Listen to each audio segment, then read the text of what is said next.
Another really important thing you should know about databases is there's this concept called data mining. And so data mining means you go mining for useful information in your data. That's what data mining is. Can we find useful information in our data? And in a lot of areas of the world, business in particular, useful information means it translates into money. So it's kind of mining as if mining for gold, only you're mining for gold in your data to see if you could find useful information. What does that mean? Well, in that original example of show me all the customers who've spent over $1,000 over the last year in the 93704 zip code, I might want to have that data because then I could send a mailer to them or I could send them a Christmas thank you card, and that could translate to more money for my business. Or I might also want to have that data because in the 93704 zip code, there might be something going on where there's some kind of like, something happening in that neighborhood and I want to research it more. And those people have really spent a lot of money in that neighborhood. And I want to contact those customers to find out, hey, what's going on? And how is it, why is it you're spending so much money in our company? And if we could learn that and then get everybody to do that, that'd be great for business. Data mining could also include like looking at, I've heard that Costco in some of their stores puts little trackers on all the shopping carts, and then they track the shopping carts as they go through the store, and that allows them to see exactly the pattern that each customer takes through the mouse maze, which is Costco, because we are kind of like mice in a maze finding our way through to the end. And it allows Costco to see how much time do all the customers together spend in front of which products, right? So if there's a product display where customers never stop and spend any time, their cart never stops there, then, they might take that they would probably very much take that product off the shelf. So that'd be an instance of data mining, or just using data in very innovative ways. Data mining is usually looking for relationships in data you've already gathered. And so that might be like, okay, all the customers who normally buy beer, what else do they buy? And we realize they always buy pretzels and potato chips and hot dogs. So let's make sure the beer and the pretzels and the potato chips and the hot dogs are either really close to each other so that they, it encourages buying, or are far apart so they got to travel all the way through the entire store and pass everything else to get the other component of what they normally buy. That's why in grocery stores, milk is always at the back of the store, because milk is a staple that people normally buy when they go to the grocery store. So they put it at the back of the store, so you got to walk by all of the other stuff, and you might be like, oh, snap, I totally want some of that, and you'll grab other stuff as you pass it.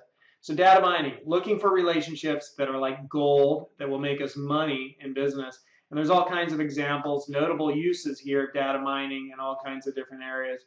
And so you could come down here and you could read about data mining.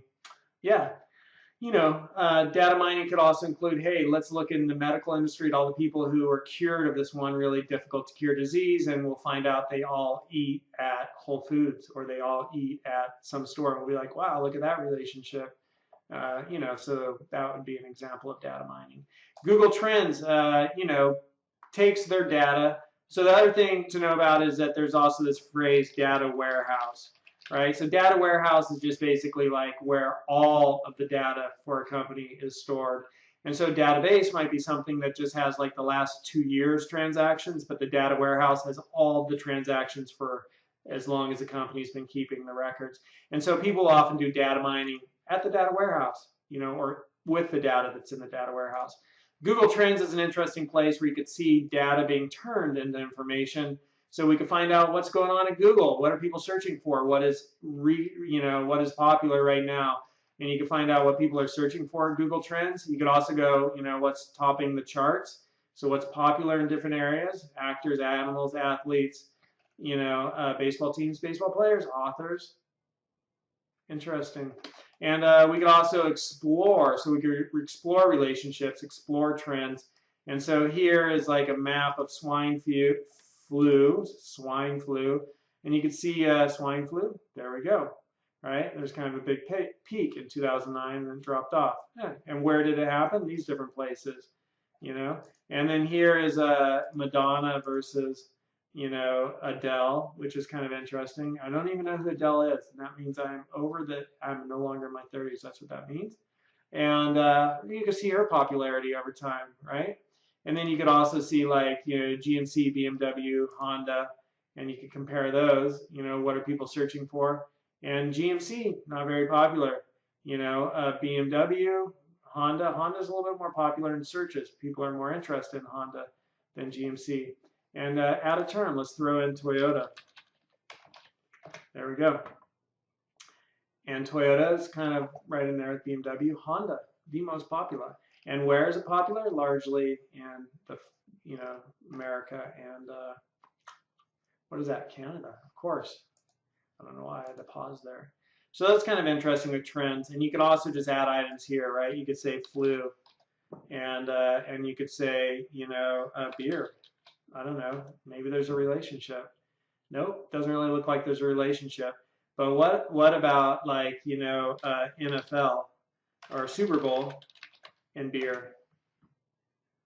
Well, it's kind of interesting. Here is Super Bowl, and it happens once a year. It gets real popular, very cyclical, but beer doesn't show much of a correlation there, right? What else might be? Super Bowl gambling, gamble, sports betting.